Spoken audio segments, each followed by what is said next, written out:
그리고 또 하나 버림받는 종목들의 특징은 메타 플랫폼즈, 페이팔, 넷플릭스 모두. 안녕하세요. 웅덩이 매매법 레버리지 ETF 장기 투자자 디벨로몽입니다. 이 정도면 기관이 금리 인상, 양적 긴축, 그리고 실적 우려라는 요인을 이용해서 개미들을 털어내려는 느낌이 들 정도입니다. 오늘 급락으로 마감했는데 현재 프리장에서는 또 급등하는 흐름을 보여주고 있습니다. 바로 영상에서 설명드릴 텐데요. 오늘 전해드릴 소식은 먼저 신규 실업수당 청구 건수가 23만 8천 명으로 예상치보다 좋게 나왔습니다. 연준 의장과 총재들이 계속해서 발언을 하는 이유에 대해 살펴보고, 애플, 알파벳의 주가는 상승하고 메타 플랫폼즈의 주가는 폭락하는 이유를 삼성증권 리포트를 통해서 살펴보고, 꼭 보셨으면 하는 경제적 자유에 도달할 투자 마인드를 공유드리려고 합니다. 마지막으로 웅덩이 매매법 QLD, SSO, USD 현재 매수 현황에 대해 설명드리고 오늘 영상 마무리하려고 합니다. 금일 미국 증시 3대 지수는 정말 큰 폭으로 하락했습니다. 일단 오늘 하락의 핵심 요인만 말씀드리면, 메타 플랫폼즈의 실적 부진에 따른 주가 폭락이 아마존의 실적 부진 우려로 연결되면서 투자 심리가 줄어든 요인인데요. 빅테크도 안전하지 않다는 투자 심리가 형성되었습니다. 왜냐면 페이스북이 25% 하락했기 때문이죠. 다우는 1.5% 하락, 나스닥은 3.8% 하락, S&P 500은 2.4% 하락 마감했습니다. 다우는 현재 고점 대비 5% 하락, 나스닥은 고점 대비 13% 하락한 상황입니다. S&P 500은 고점 대비 7% 하락한 상황이고요. 금일 맵을 좀 살펴보면 피바다 그 자체입니다. 기술주의 급락세가 굉장히 컸는데요.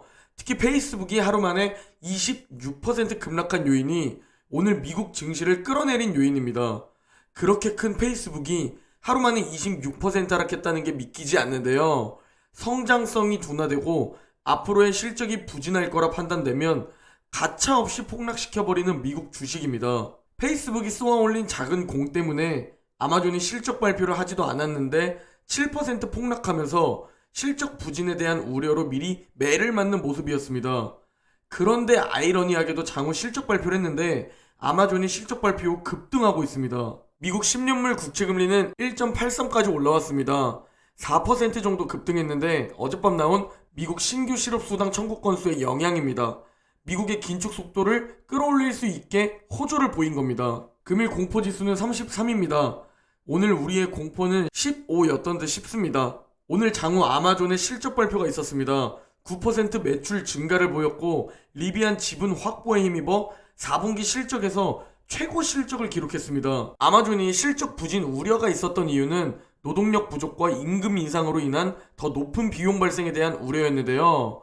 매출은 예상치를 아주 조금 하회했지만 EPS가 말도 안 되게 상회를 했는데 이 부분은 너무 차이가 극심해서 오류가 있는지 한번 지켜봐야 할 듯 합니다. 또 아마존은 이번 실적 발표에서 연간 프라임 멤버십 가격을 인상한다고 발표했습니다. 그리고 또 클라우드 부분이 긍정적이었는데요. 아마존 클라우드인 아마존 웹 서비스의 수익이 거의 40% 증가한 겁니다. 오늘 7% 급락한 아마존은 실적 발표 후 16% 급등하는 모습을 애프터장에서 보여주고 있습니다. 오늘 아마존을 매도한 개인 투자자분들이 많았을 거라 생각되는데요. 개별 종목 장기 투자가 힘든 요인입니다. 어젯밤 미국의 신규 실업수당 청구 건수가 발표되었는데요. 오미크론의 확산세가 주춤하면서 실업수당을 청구하는 미국인 수도 줄고 있습니다. 23만 8천 건으로 집계되었는데요. 오미크론 여파로 3주 연속 증가했었는데 오미크론이 주춤함에 따라 청구 건수도 줄어들기 시작한 것으로 분석됩니다. 그리고 삼성증권의 리포트를 좀 가지고 왔는데요. 연준의 배드캅, 굿캅에 대한 내용입니다. 현재 연준은 테이퍼링, 금리 인상, 그리고 양적 긴축에 대한 내용을 파월 의장과 연준 총재들이 계속 언급하면서 시장에 쇼크가 오지 않게 일정 부분 조금씩 반영시키고 있는데요. 먼저 배드캅은 시장의 생각보다 매파적으로 발언하는 겁니다. 작년 11월에 테이퍼링 언급과 인플레이션이 심각하다고 말했고 올해 1월에는 파월과 브레이너드가 매파적으로 변하면서 시장이 급락했는데요. 이 배드캅의 효과는 실제로 금리 인상이 시작될 때 시장의 충격을 완화하는 역할을 합니다. 그리고 굿캅에 대해 설명드리면 최근 연준 위원들은 50bp 인상은 과하다는 언급들을 하고 있는데 이 굿캅의 효과는 실제로 금리 인상 전 시장의 지나친 하락폭을 제어하는 기능입니다. 다음으로 빅테크들을 좀 살펴보려고 하는데요. 먼저 세계 1위 기업 애플입니다. 애플은 현재 인플레이션으로 인한 원가 부담 속에서도 역대 최고의 수익성을 기록했는데요. 이 상황에서도 서비스 매출과 이익률 모두 사상 최대를 기록했습니다. 그리고 유료 가입자 수가 거의 8억 명 정도 되며 전년 대비 30% 성장을 보여주었습니다. 애플의 어닝콜에서 주요 내용을 살펴보면 3월 분기에서 반도체 공급 부족 문제는 어느 정도 완화될 것이라고 말했습니다. 다음으로 알파벳, 구글입니다. 알파벳의 20대1 주식 분할 발표는 시장을 급등하게 만들었었는데요. 7월 15일 장 마감 뒤 실시된다고 합니다. 지금으로부터 시간이 꽤 많이 남아있는데요. 과거 빅테크 기업들의 주식 분할을 살펴보면 애플이 2020년 7월 5대1 분할을 발표했고 다음날 10% 급등했습니다. 그리고 테슬라는 2020년 8월 4대1 분할을 발표했고 다음날 13% 급등했습니다. 마지막으로 엔비디아는 작년 5월에 4대1 분할을 발표했고 다음날 4% 급등했습니다. 그리고 이 시기의 주가 추이를 살펴보면 애플과 테슬라, 엔비디아 모두 분할 발표 후 쭉 상승해준 것을 볼 수 있습니다. 알파벳, 구글이 꼭 저렇게 상승하리란 법은 없지만 참고하시면 좋을 듯 합니다. 그리고 지금 시장 급락의 원인인 메타 플랫폼즈입니다. 4분기 실적 자체는 쇼크는 아니었지만 향후 가이던스가 문제입니다. 최근 급락하는 기업들을 살펴보면 모두 향후 가이던스에서 문제가 발생되고 있다는 걸 아실 겁니다. 메타 플랫폼즈는 매출의 가이던스가 하회했고 주요 유저 지표가 컨센서스를 하회했다는 게 지금 시장에서 급락하는 요인이라고 생각하고 있습니다. 메타 플랫폼즈의 어닝콜을 살펴보면 단가 낮고 경쟁 심한 숏폼 동영상, 즉 인스타그램의 릴스를 말하는 듯 합니다. 이 숏폼 동영상으로 고객 이동이 생겼는데 이게 매출에 영향을 끼친 듯 합니다. 지금 많은 투자자분들이 빅테크는 실적이 잘 나올 거고 빅테크에 투자해야 한다고 생각하셨을 텐데 페이스북과 페이팔, 넷플릭스를 다 들고 계신 분들은 진짜 계좌가 박살이 났을 수도 있습니다. 빅테크들 중에서도 희비가 엇갈린 이유를 살펴보면 애플과 테슬라가 선방한 이유는 먼저 공급망 사태에서 비교적 그나마 자유롭기 때문입니다. 그리고 마이크로소프트는 클라우드와 오피스가 단단함의 끝판왕이고 알파벳, 구글은 다변화된 광고 사업, 검색 광고, 거기에 클라우드까지 있죠. 그리고 시장에서 버림받는 종목들의 특징을 살펴보면 강력한 경쟁 기업들이 있다는 겁니다. 메타 플랫폼즈는 틱톡, 스냅이 있고 넷플릭스는 디즈니와 유튜브가 있죠. 그리고 페이팔 역시 마찬가지죠. 그리고 또 하나 버림받는 종목들의 특징은 메타 플랫폼즈, 페이팔, 넷플릭스 모두 사용자의 감소 혹은 신규 가입자의 감소라는 특징이 있습니다. 그리고 지금 이런 시기에 모두 지치고 고통스러운 상황이지만 투자 성향과 투자 마인드는 각각 다른데요.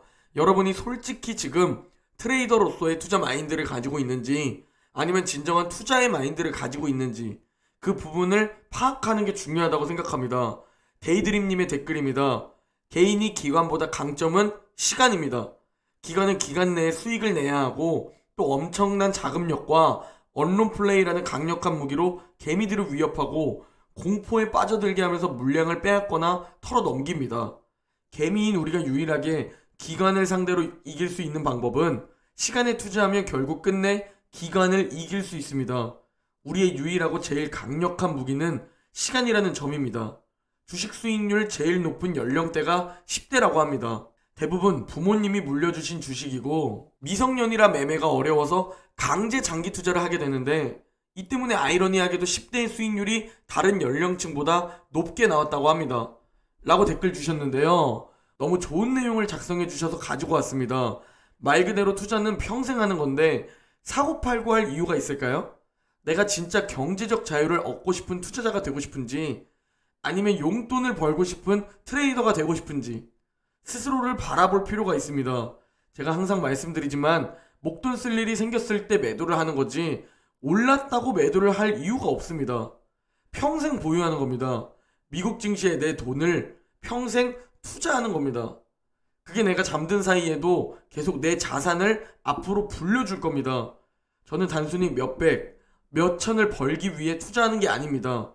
투자와 아낀 저축으로 1차 목표인 1억을 달성했고 2차 목표인 10억을 생각하며 계속 적립하며 투자할 겁니다. 그리고 3차 목표는 100억입니다. 분명 평생 보유하고 있다면 시간이 3차 목표를 달성해 줄 것이라 생각하고 결국 그 이상으로 불어날 것이라 확신하고 있습니다. 여러분도 목표를 정하시고 그 목표에 다가서려면 어떻게 투자하는 게 가장 확률 높은 방법인지, 리스크가 크진 않은지 체크해보면 지금 하고 계시는 투자 방법에 확신이 생길 겁니다. 자, 이제 웅덩이 매매법 QLD, SSO, USD 현재 매수 현황에 대해 설명드리려고 합니다. 먼저 나스닥 200레버리지 QLD 일봉 차트입니다. QLD는 2차 매수와 3차 매수는 완료했고요. 현재 잠시 관망하면서 다음 매수 타이밍을 기다리고 있습니다. 다음은 S&P 500 200레버리지 SSO 일봉 차트입니다. SSO 역시 얼마 전까지 3차 매수를 완료했고 현재 잠시 관망하면서 다음 매수 타이밍을 기다리고 있습니다. 다음은 반도체 200레버리지 USD 일봉 차트입니다. 유일하게 USD가 가장 먼저 4차 매수가 시작되었고 어제 5일차 매수를 완료했습니다. 4차 매수 타이밍은 최대 40거래일로 나누어서 매일매일 분할 매수하시면 됩니다. 현금이 부족하시다면 한 주씩 40거래일까지 아니더라도 한 주씩 최대한 올해 매일매일 매수하시면 됩니다. 저는 2주씩 40거래일 동안 매일 매수합니다. 상승장에서 가장 중요한 게 뭘까요? 저점을 잡는 것? 물타기를 안 하는 것? 아닙니다. 상승장에서 가장 중요한 건 결국 수량, 투자금입니다. 그리고 내가 확신이 있어야지만 내 소중한 투자금에 큰 비중을 넣을 수 있습니다. 그리고 큰 비중을 넣은 종목이 꾸준한 상승을 보여주어야 경제적 자유에 도달할 겁니다. 그런데 우리가 메타 플랫폼주와 넷플릭스, 페이팔이 이렇게 폭락할 줄 알았나요?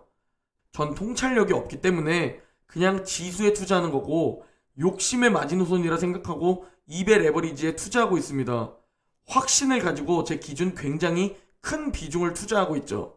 그렇지만 레버리지 ETF이기 때문에 무지성 적립이 아닌 지금과 같은 조정장에서 웅덩이 매매법 매수 타이밍마다 줍줍하는 겁니다.